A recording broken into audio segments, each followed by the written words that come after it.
tetap selama lakukan RJP. Yang harus dimonitor apa? Yang pertama adalah nilai nadi karotis, utamanya untuk orang dewasa. Kenapa harus di nadi karotis? Karena denyut yang paling tinggi, yang paling besar denyutnya ada di nadi karotis.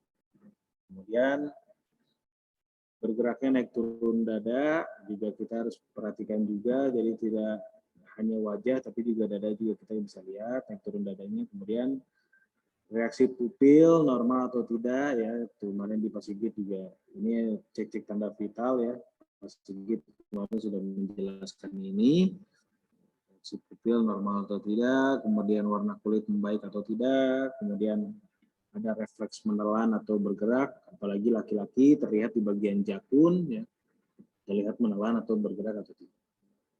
Kemudian pada saat pengecekan nadi kembali, denyutnya nadinya pulih kembali atau tidak. Itu adalah catatan-catatan sedikit pada saat kita sudah selesai melakukan RJP. Tetap harus dimonitor tanda-tanda vital. Hati-hati juga pada saat kita penentuan titik penekanan pada saat RJP, hati-hati ada komplikasi yang akan terjadi di situ apabila kita salah atau terlalu dalam. Kemungkinan yang pertama adalah bisa menyebabkan patah tulang, kemudian bisa menyebabkan juga paru-paru bocor, kemudian ada perdarahan dalam pada paru-paru, kemudian ada luka memar atau robek pada paru-paru, kemudian ada robekan pada hati. Itu komplikasi-komplikasi yang akan muncul pada saat kita melaksanakan resusitasi jantung baru. Sampai kapan si resusitasi jantung paru ini dilakukan? Sampai yang pertama adalah menolong kita ini sudah capek, kita bukan Superman. Superman juga udah is dead lagi sekarang kan. Jadi sampai kapan ya, sampai kita lelah, sampai kita capek. Kemudian ada tanda pasti kehidupan. Yang tadi denyut nadi membaik, kemudian dia sadar, kemudian dia muntah, dia refleks menelan, itu ada tanda-tanda pasti kehidupan. Kemudian terus ada tanda pasti kematian yang tadi livor mortis, rigor mortis, decomposition ya, tadi tanda pasti kematian. Kemudian ada cedera. Sampai ada paramedis beserta ambulans yang datang membantu kita. Nah, ini mereka sudah jelas lebih ahli dibanding kita hanya penolong pertama. Jadi kita bisa serah terimakan ke paramedis serta ambulans. Jangan serah terimakan ke orang yang mungkin kemampuannya di bawah kita, itu tidak boleh. Itu ada di pengantaran EVA namanya negligence ya. Jadi tidak boleh menyerahkan ke orang yang kemampuannya di bawah kita, minimal sama ataupun ke paramedis atau ke ambulans. Dan yang terakhir adalah interupsi, jadi pemindahan korban ke ambulans itu sendiri ya. Interupsi. Oke, itu adalah serangkaian dari teori. Saya belum mempraktekkan, tapi akan saya buka dulu sesi pertanyaan. Silakan bila ada senior dan rekan-rekan yang akan mau bertanya terkait dengan BHDRJP ini, silakan kami buka sesi pertanyaannya. Host, silakan host. Siap, terima kasih kepada Bang Dika Zen yang telah melaporkan materi tentang BHDRJP, teorinya ya. Nanti dilanjut praktek, namun sebelum ke praktek, silakan barangkali ada yang ingin bertanya, silakan ajukan tangan, nanti dipersilahkan untuk bertanya. Terima kasih. Silakan.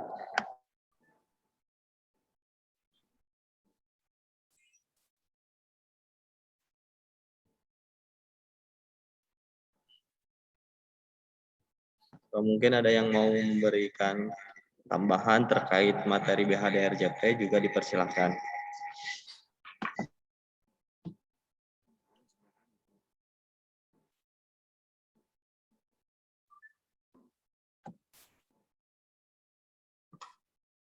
Izin, silakan. Atau mungkin sanggahan, barangkali ada yang kurang tepat atau seperti apa. Terima kasih. Si Irhan.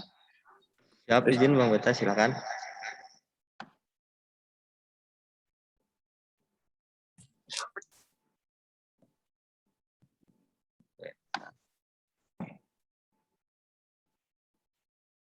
Enggak. Tidak ada? Belum ada? Ya. Oh, siap. Oke. Silakan.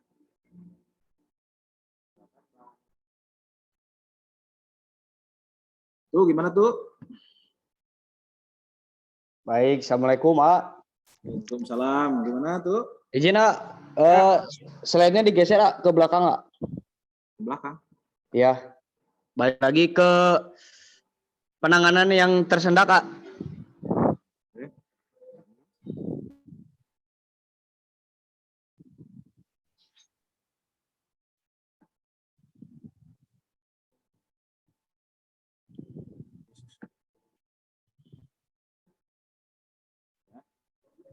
Ini kenapa? Nah, itu. Nah, kan ini kan digerus, A, ya. Ya. Nah, apakah dapat menyebabkan efek samping atau cedera, A? Gitu. Terima kasih, Pak Restu. Pertanyaannya bagus ya. Tidak menyebabkan efek samping. Sudah jelas memberikan efek samping. Iya, efek sampingnya adalah membuat si korban itu sendiri mual.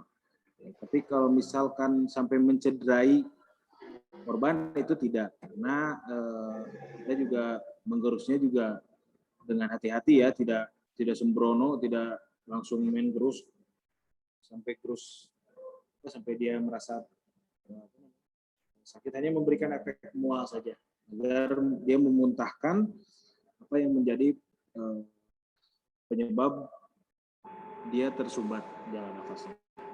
Demikian Bapak Restu ya, terima kasih. Kemudian Siap, sama-sama, A. Sama-sama Pak Restu.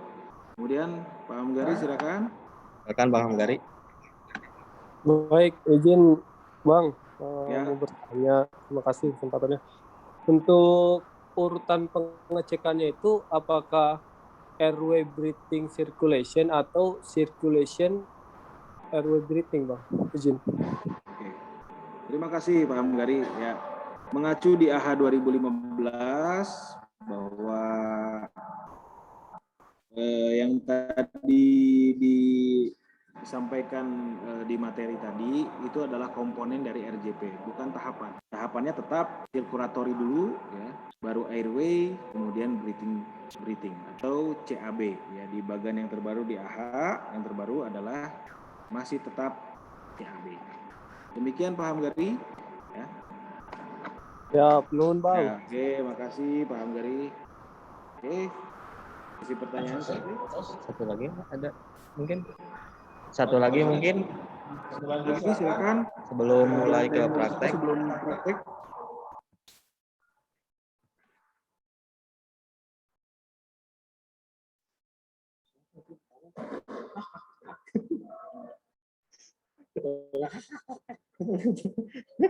Siapa itu ikut?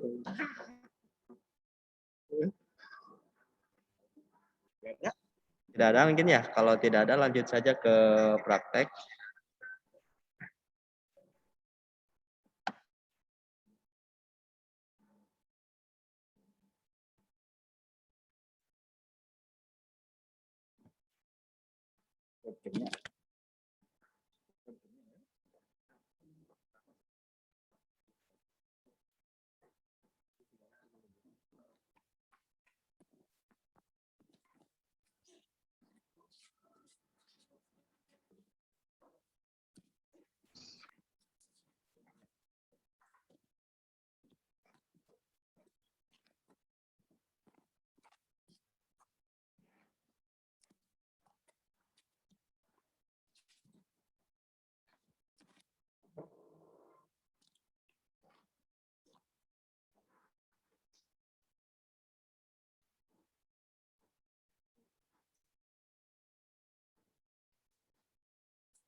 Ganti palanya aja. Ganti palanya. Diamat di ruang potensi.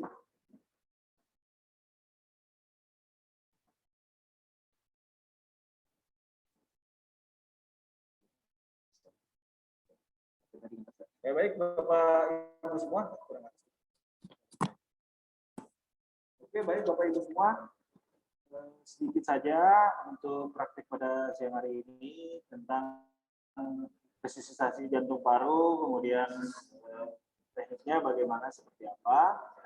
Seperti yang kita ketahui Bapak Ibu semua, kita sharing di sini ya. Yang pertama yang harus dilakukan adalah sampai di lokasi kejadian penggunaan APD harus dipakai, apalagi di pandemi sekarang.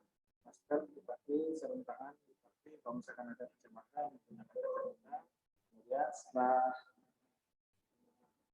tiba di lokasi, amankan dulu situasi dan kondisi di sana seperti apa. Kondisi yang utamanya dekat dengan korban.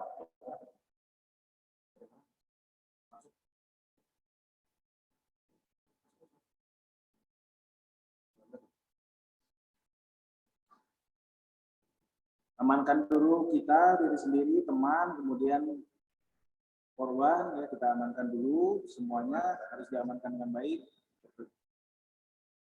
Setelah amankan, kemudian kalau misalkan ada keluarga, kita bisa perkenalkan diri dulu, yang kita ketahui bersama bahwa perkenalkan siapa kita, kemampuan kita apa, bolehkah kita membantu korban, ya, bila sudah diizinkan. Kemudian yang harus dilakukan adalah cek respon korban.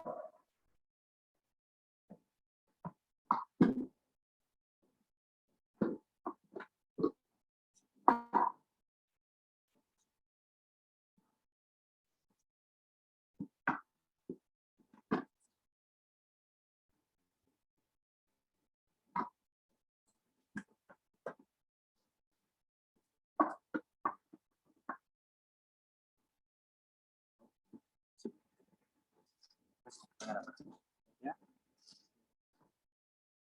Jadi sampai diizinkan, apa yang harus dilakukan? Yang pertama adalah merespon si korban itu sendiri. Kita respon korbannya.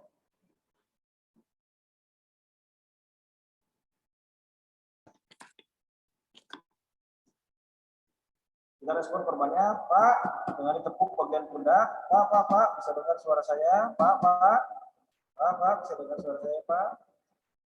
Kalau misalkan direspon, tidak ada respon dari si korban, kita bisa langsung minta bantuan. Pak, mohon minta bantuannya untuk para medis serta ambulans, kalau ada yang tidak sadarkan diri. Setelah meminta bantuan itu selesai, kita bisa cek nadi dan nafas dengan cara tadi mengontrol jalan nafas. Ya, kalau misalkan tidak dicurigai cedera tulang belakang, ya, kita bisa dengan cara head to lift. Kemudian kita cek nadi karotis yang ada di leher. Kemudian kita hitung selama 10 detik. 1, 2, 3, 4, 5, 6, 8, 9, 10.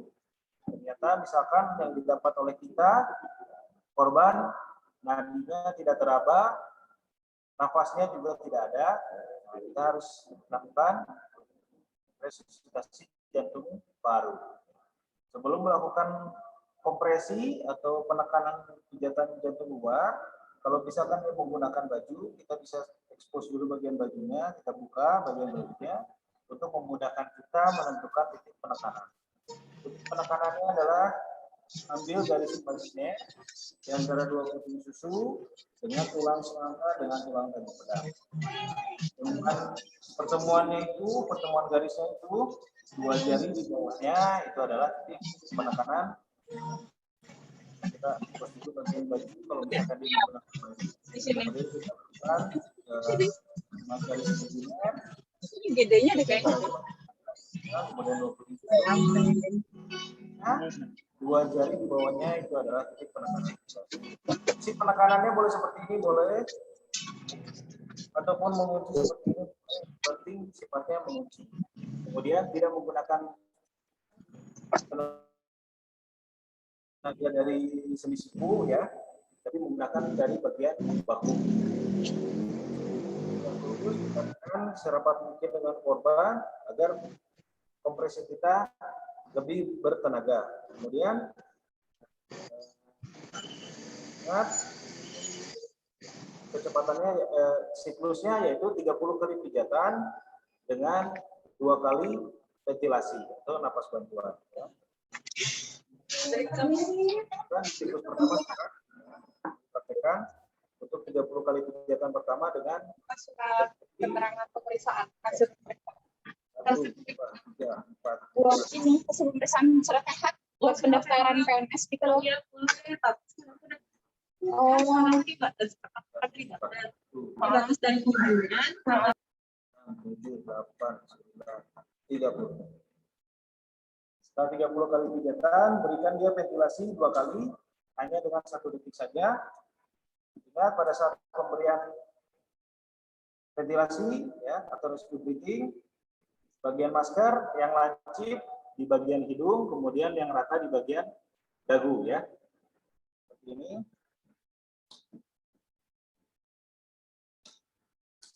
Pastikan maskernya tertutup dengan baik agar tidak ada udara yang keluar dari bagian pipi maupun bagian dagu. Jadi terhisap langsung ke paru-paru korban. 1, 2. Kemudian bisa kita lakukan ke kompresi kembali. 30 kali pijatan dengan 2 kali ventilasi. 1, 4,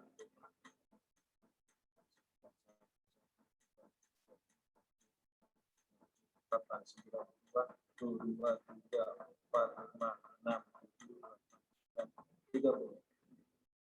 Berikan lagi ventilasi 2 kali. 1, 2. So, kita lanjutkan ke kembali.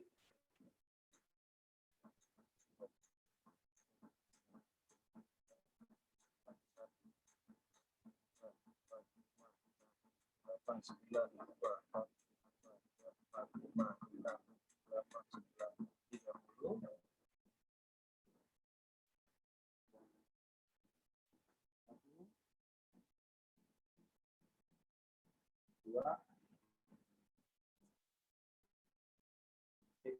Terus keempat, 7,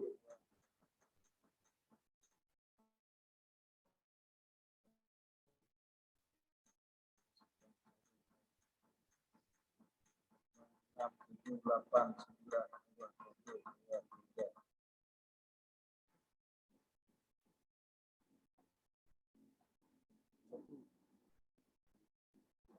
Terus 5.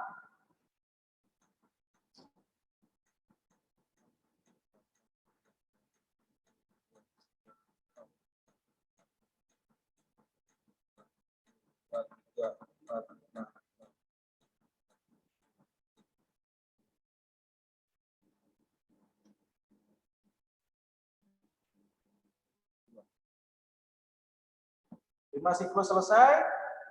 Apalagi yang harus dilakukan? Jangan lupa Pak, setelah 5 siklus, bapak-bapak, ibu-ibu semua harus mengecek lagi nadi karotis serta pernapasan. Setelah 5 siklus, dicek lagi tadi dengan teknik tadi.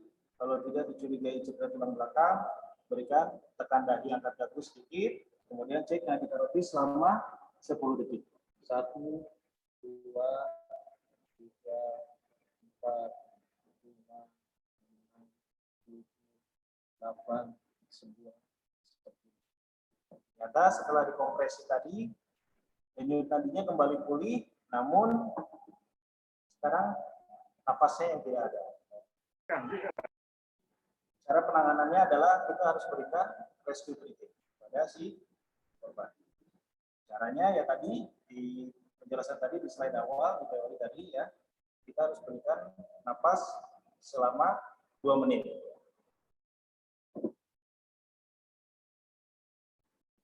langsung pasangkan saja masker CPR-nya, kemudian kita berikan nafas, berikan rescue breathing ke korban selama 12 atau 10 kali per menit. Hitungannya masih ingat, 1, 2, 3, 1, berikan tiupan. Itu sudah 12 kali, selama 12 kali. 1, 2, 3, 1, 1, 2, 3, 2, 1, 2, 3, 3, 1, 2, 3, 4, 1, 2, 3, 5, 1, 2, 3, 12. Cepat. Setelah selesai 12 kali ataupun 24 kali, jangan lupa lagi setelah 2 menit harus dicek lagi kembali nadi serta napasnya. 1, 2, 3, 4, 5, 6, 7, 8, 9, 10. Ternyata setelah kita treatment dengan rescue breathing tadi, korban nadi membaik, napas membaik. Nah, posisikan apabila korbannya tidak mengalami cedera tulang belakang, kita bisa posisikan dengan cara posisi miring stabil. Memberikan korban ke kita bisa sambil menunggu treatment dari para medis yang akan datang dengan ambulans.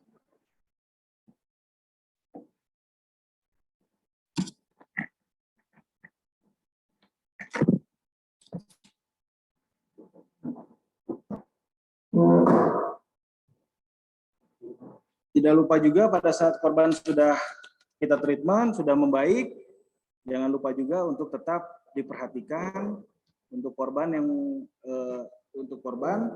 adalah tanda-tanda vital ya, cek peredaran darah, kemudian nadi nafas, kemudian pupil, kemudian suhu tubuh tetap harus diperhatikan. Kalau misalkan masih stabil, bisa kita lakukan 15 menit sekali, kemudian kalau misalkan masih tidak stabil, kita lakukan selama 5 menit sekali. Ya, Bapak-Bapak, Ibu-Ibu semua sudah pada tahu dan hanya refresh saja ya. Jadi kurang lebih seperti itu untuk teknik RJP-nya sendiri ya, terus pemberian rescue breathing-nya sendiri ya seperti itu. Ada ventilasi di situ dan lain sebagainya. Yang harus diingat adalah apabila korban ada nadi, tidak ada nafas, Bapak Ibu semua harus berikan rescue breathing. Kemudian kalau misalkan tidak ada nadi, tidak ada nafas, Bapak Ibu harus memberikan resusitasi jantung paru. Itu saja kuncinya ya. Jadi tidak perlu panik, tidak perlu bingung ya. Kita harus mengetahui itu saja kuncinya. Kalau misalkan tidak ada nadi, otomatis sudah pasti tidak ada nafas. Kalau misalkan nadinya teraba, nafasnya tidak ada, Anda harus berikan, Bapak Ibu semua harus berikan rescue breathing. Itu saja prakteknya dari kami sebagai pemateri. Mohon maaf apabila ada kurang ataupun ada salah dalam penyampaian materi, kemudian banyak bercandanya, mohon maaf. Ya. Mudah-mudahan materinya tersampaikan dengan baik, kita bisa sharing bareng-bareng lagi, kita bisa mengingat-ingat lagi materi-materi yang sudah dipelajari, mungkin agak-agak lupa, ya kita jadi bisa belajar lagi bareng-bareng di sini.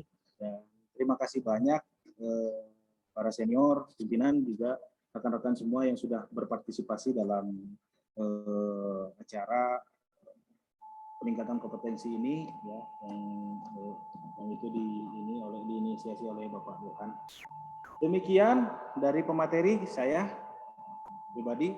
Terima kasih banyak atas atensinya. Wabillahi taufiq hidayah. Wassalamualaikum warahmatullahi wabarakatuh. Saya kembalikan lagi ke host. Demikian. Waalaikumsalam. Waalaikumsalam. Terima kasih Pak Andika. Sama-sama Pak Denny Wijayanto. Siapa itu? Terima kasih Pak Andika. Wah. Langsung diklaim Bapak Ibu semua ya, diklaim. Makasih sudah menunggu, diklaim. Makasih Om udah ada di sini. Diklaim aja. Nanti di ini. Oh, kasih Om.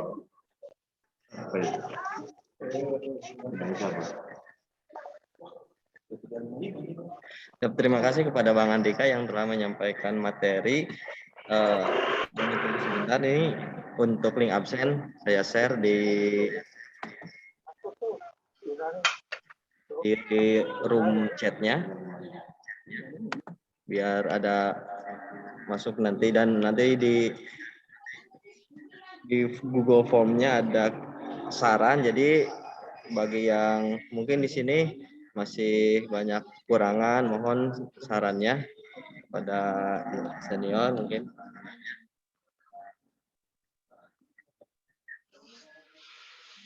Izin.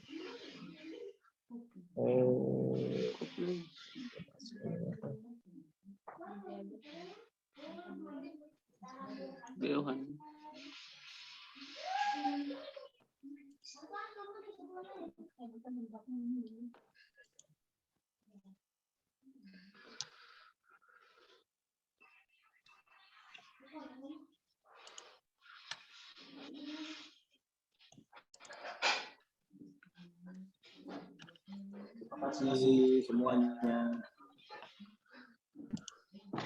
Siap Pak, terima kasih. Siap Pak. Abi nuhun. Itu dibesarin saya ya. Adika, makasih Adika. Amplopnya belum dikasih tuh amplopnya.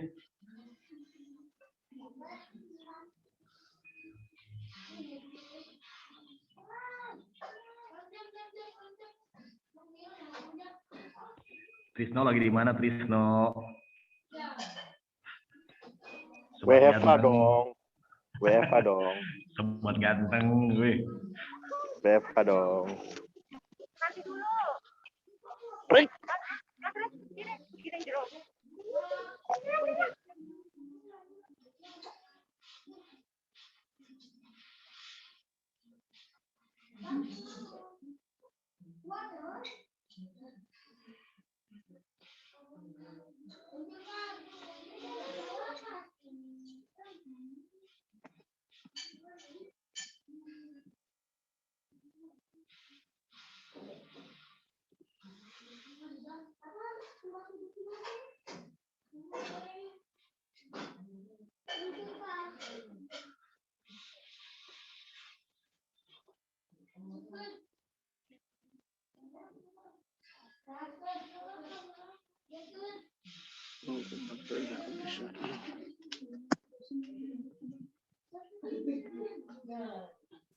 Silakan, sudah ada di room chatnya.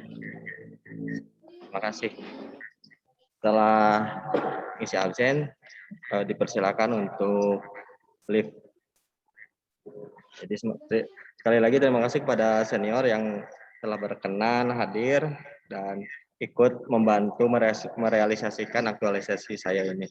Sekali lagi terima kasih. Assalamualaikum warahmatullahi wabarakatuh.